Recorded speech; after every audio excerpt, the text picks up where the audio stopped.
de Tacna y Arica.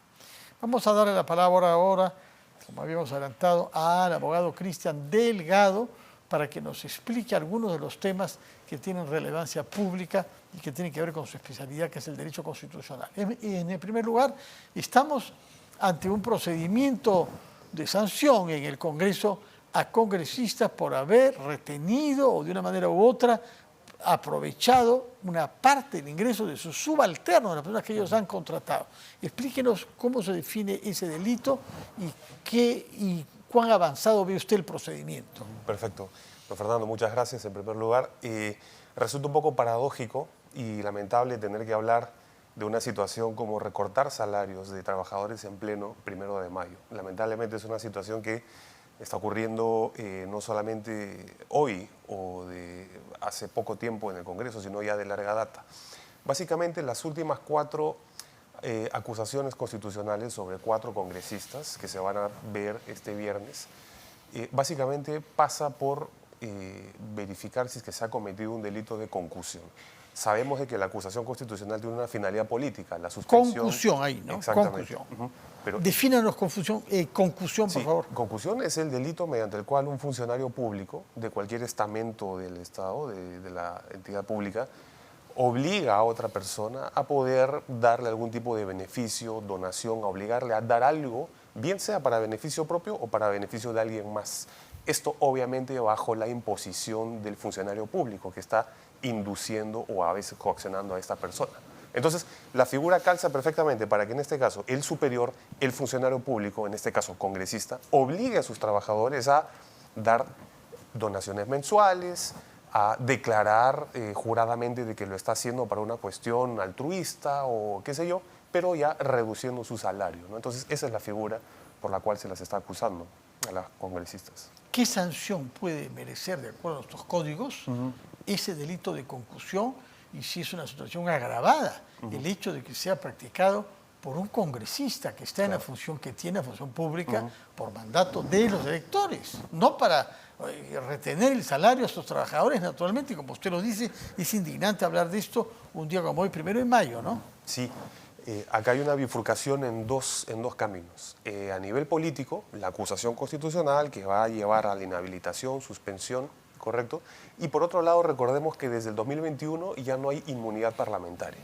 ¿Eso qué significa? De que a la par, incluso en plena función de congresal, estas congresistas pueden verse pues, inmersas en un proceso penal. Se les va a abrir una investigación seguramente para ya una... No se ha abierto todavía.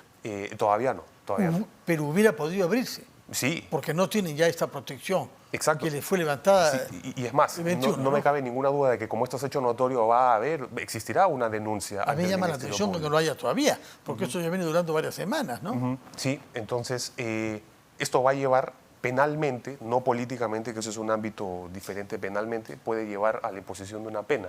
Se puede ver agravado, obviamente, por el hecho de que se trata de funcionario público y encima sobre un trabajador de este funcionario público, que en este caso son congresistas. Ahora, quisiera también mencionar acá algo.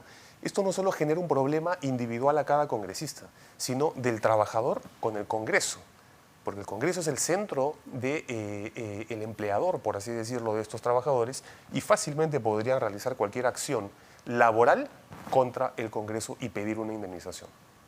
Pero ¿qué tendría que ver el Congreso en su conjunto en la falta que habría sido cometida por algunos de sus miembros?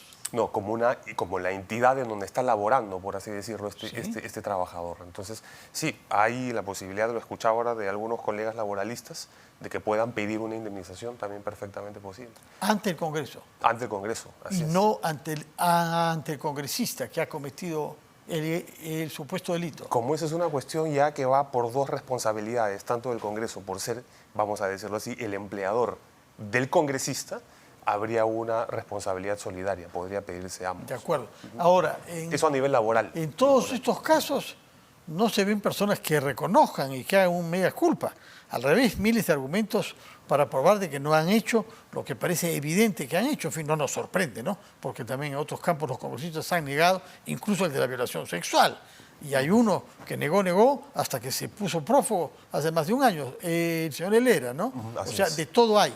Pero en este caso han negado. Hay un caso recientemente revelado, que es el del congresista Arriola, de Acción Popular.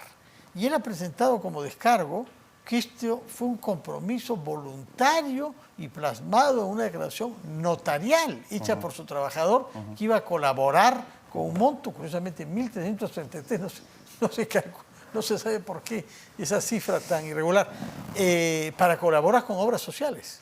Lo que pasa es que una situación que tiene alguna apariencia de criminalidad no va a dejar necesariamente un rastro que diga esto es un crimen. Entonces seguramente este señor José Arriola se habrá de repente, qué sé yo, informado o estructurado cómo hacer esto para que no tenga esta connotación penal.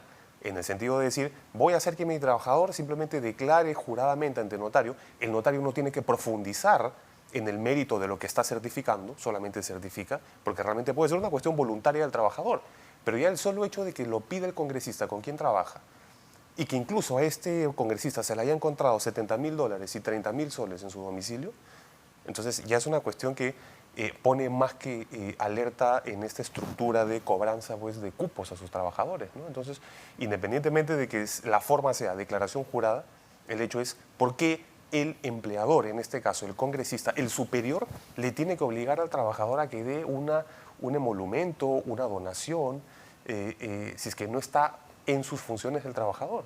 O sea, es realmente incoherente de que alguien tenga que pagar para trabajar. ¿Y por qué digo esto? Porque seguramente si es que no daba o donaba voluntariamente, entre comillas, sí va a ganar una animadversión con el empleador, con el jefe, con el superior que es el congresista. Ah, no quieres colaborar, no quieres donar, pero ¿sabes qué? Te cambio. Eso es lo que pasa. No te contrato más. Exacto. Al fin y al cabo es un puesto de confianza eventualmente, ¿no? En algunos casos. Ahora, por otra parte, esto se añade al caso de los niños, que se viene arrastrando desde hace meses y que se va a ver, tengo entendido, finalmente mañana martes, ¿no? Las acusaciones contra ellos son más complejas penalmente. Sí, las acusaciones constitucionales, nuevamente, van en el trayecto del control político a nivel parlamentario en este caso, que puede llevar a una inhabilitación, suspensión. A nivel penal, esa es otra cuestión que se va a derivar en los juzgados penales en este caso. Lo que va a ocurrir el viernes es el sometimiento al Pleno del informe acusatorio contra estos congresistas así llamados niños, por los hechos de infracciones inconstitucionales, básicamente por haber infringido leyes y la Constitución.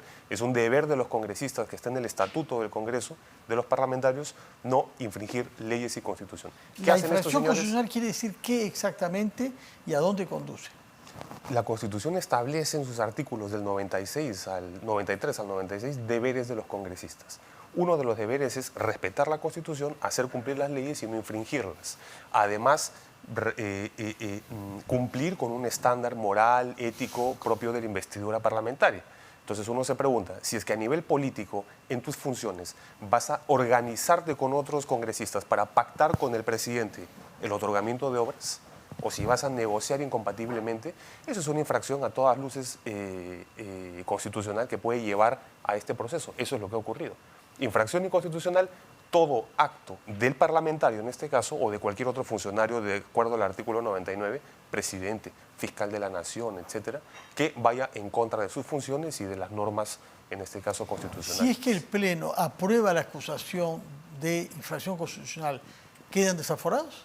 No necesariamente. Es otro procedimiento. No, es otro pedido.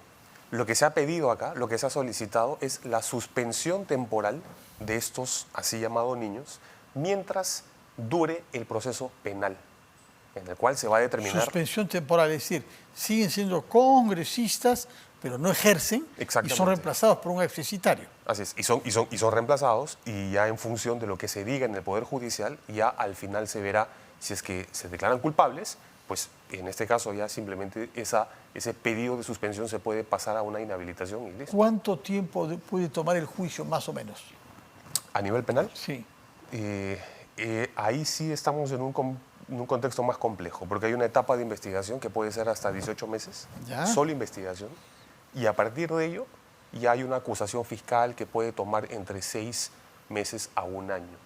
O sea, hasta el juicio oral. exactamente. O sea, hay que calcular que si se le suspende, se le suspendería por 3 años, que es un poquito más o menos, Así el es. tiempo que les queda Sí. para servir, si podemos usar esa palabra, en el Congreso. Supera largamente el periodo de funciones en el Congreso, ciertamente. Entonces, antes de pasar a un periodo de inhabilitación, que por la gravedad de repente puede verse frustrado en el Pleno, porque sabemos de que acá van a haber también situaciones de blindaje, es evidente.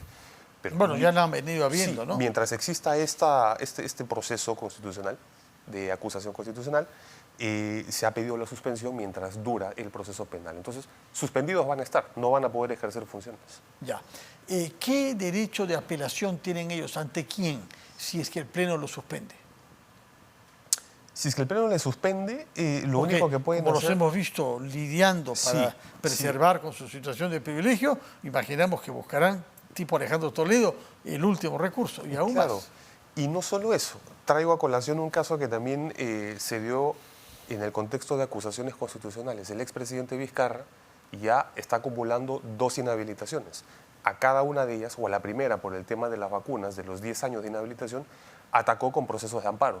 A nivel parlamentario ya no hay una defensa o una apelación o un recurso. Seguramente lo que harán va a ser atacar judicialmente ante un juez. Con amparos. Con un proceso de amparo. Pero lo de amparo, el que presentó Vizcarra, viene durando también, me parece, más de un año, ¿no? Y no solo sino eso, 2. exactamente, 2. sino de que también en un primer momento fue declarado improcedente. Los jueces constitucionales hoy por hoy, esto es importante mencionarlo, se cuidan mucho de respetar los fueros de otros poderes estatales, del poder ejecutivo, del poder legislativo, ¿no? Porque sería básicamente una intromisión. Se podría ver de una manera un poco negativa de que un juez en un amparo pues enmiende la plana por completo y haga algo completamente diferente de lo que se dijo en el Pleno del Parlamento, ¿no? Entonces, por eso, un amparo tampoco es que garantice de que pueda revertir esta situación, ¿eh? No. Ahora, ¿por qué se demora tanto absolver el amparo presentado por Vizcarra hace 2 años? Las situaciones más frecuentes que el Poder Judicial indica para justificar su demora es carga procesal. Es carga procesal. Hay una acumulación de procesos. El proceso X de esta persona, en este caso del expresidente, llegó en un momento en el cual por el tiempo no tocaba resolverlo, pero permítame deslizar otra idea. Hay casos muy complejos o mediáticos o muy controversiales que los jueces evitan resolver rápido. ¿Por qué? Porque no quieren involucrarse o no quieren verse responsabilizados a nivel funcional ante los órganos de control del Poder Judicial, o no quieren verse de repente pues envueltos en situaciones de denuncias por prevaricato contra ellos, ¿no?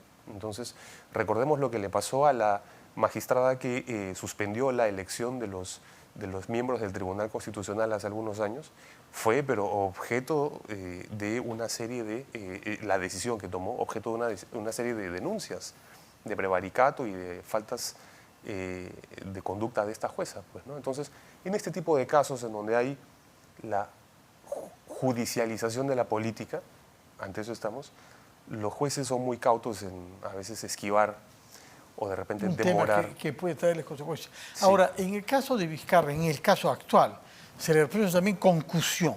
Explíquenos si es que califica, de acuerdo a la definición del tipo penal que usted ha dado, concusión, lo que se aplica a los niños, ¿no? Si se aplica ese mismo concepto a lo que hizo Vizcarra frente a la vacunación. La fiscal de la Nación, la doctora Benavides, en efecto, lo ha denunciado por concusión.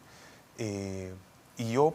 O sea, no cohecho, no negociación incompatible, ni tampoco otros cargos penales, simplemente concusión. Concusión. Ya.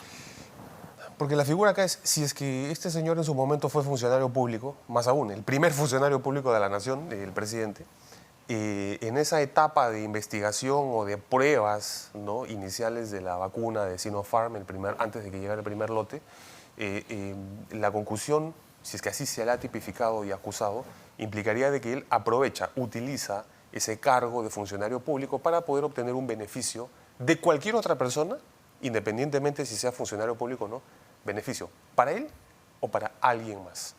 Y la figura, pensaría, preliminarmente calza muy bien, porque él se básicamente aprovechó de esta investidura suya para poder tener una cantidad de vacunas, no solo para él, sino para sus funcionarios públicos más cercanos, para su familia, en plena etapa de prueba de esta vacuna. Habrá obligado, por el simple hecho de ser funcionario público, y es un peso, si va al comité de investigación, si va a cualquier otro funcionario público no, o persona, y que le diga, oye, ¿sabes qué? Necesito estas vacunas, casi uno se ve obligado a hacer ello. Entonces, este delito de concusión o de exacción ilegal, también se le llama así, reprime ese tipo de situaciones pues, de abuso, en este caso de autoridad, para beneficio propio. Ahora, lo que ha dicho el abogado de Vizcarra, el señor Fernando Ugaz, es que es el director del ensayo médico, la autoridad científica, que le ha dicho, pero usted puede pues, participar también. Póngase esta candidata, la vacuna, no era propiamente una vacuna todavía en ese momento, me parece porque no había sido homologada, ¿no? Pero en fin, estaba en marcha y póngasela.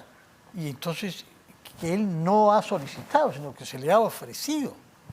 Y lo que él reconoce es no haberlo dicho, pero supuestamente, según el abogado de Vizcarra, él no ha solicitado a nadie nada, sino que ha recibido una oferta a la que ha accedido. Bueno, en primer lugar tendría que acreditar ello. Tendría que acreditar que en efecto no hubo ningún tipo de orden o de siquiera cuestión implícita del expresidente de haber solicitado ello.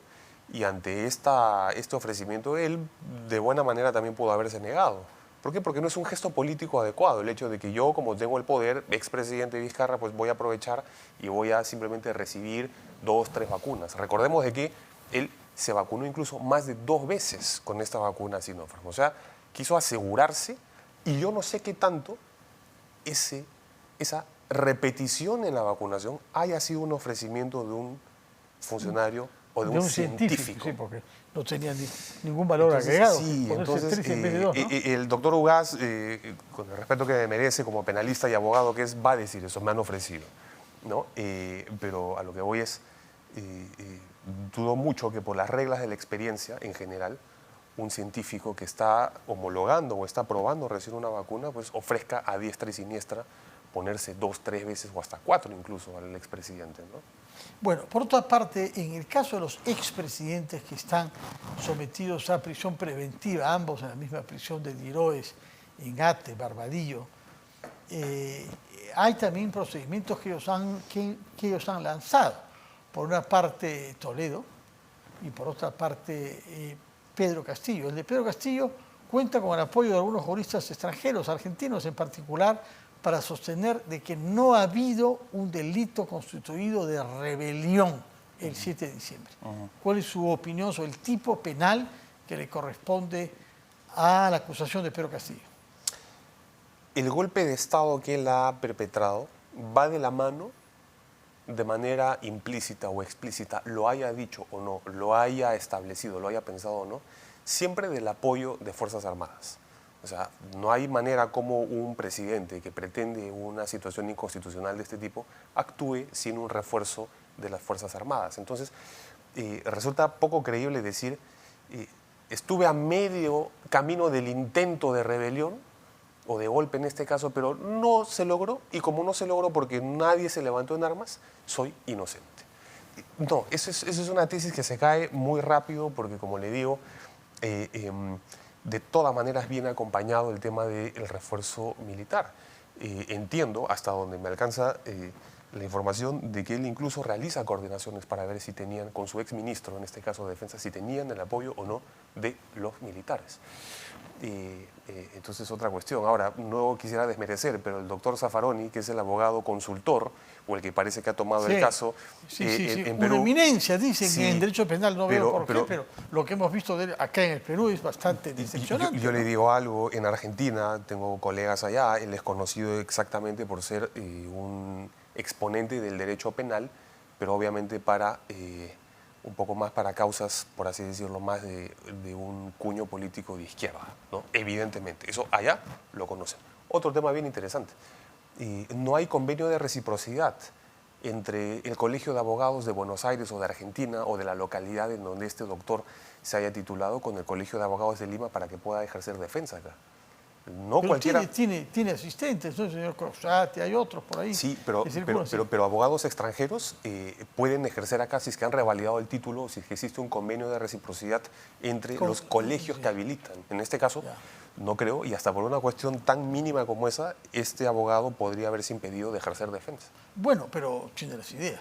Puede ser Sí. el asesor jurídico, ¿no? Y tiene ideas que seguramente las va a poder también instrumentalizar por otros abogados a nivel nacional, seguramente. El expresidente Castillo a nivel nacional está teniendo un rosario de abogados. Algunos creen en su causa, otros no.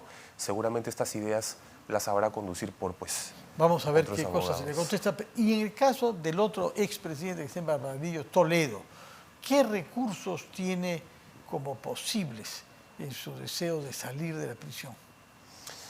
De que tiene, sí, la ley le confiere ciertos recursos. En primer lugar, él está purgando una prisión preventiva durante la etapa de investigación del tema Odebrecht y, en fin, por el tema de la interoceánica. No tengo muy en claro si ya pidió la conversión a arresto domiciliario, pero sea que lo pida y no le den la razón, él puede seguir apelando esas decisiones. Durante el tiempo también de los meses que se le ha impuesto como prisión preventiva, él puede pedir, más que impugnar, puede pedir variar esa condición de prisión preventiva si es que realmente hay una situación que lo amerite. Y cuando estamos hablando, por ejemplo, de situación que merite salud, no es simplemente una cuestión de edad. Ya el Tribunal Constitucional ha mencionado que es realmente una situación terminal o irreversible que realmente afecte a la salud, ¿no? Ya. Bueno, en todo caso, nos dice usted, tiene esa posibilidad de solicitar una prisión domiciliaria. Parece más fácil que se le conceda eso que se revoque la prisión preventiva, ¿no? Totalmente, sí.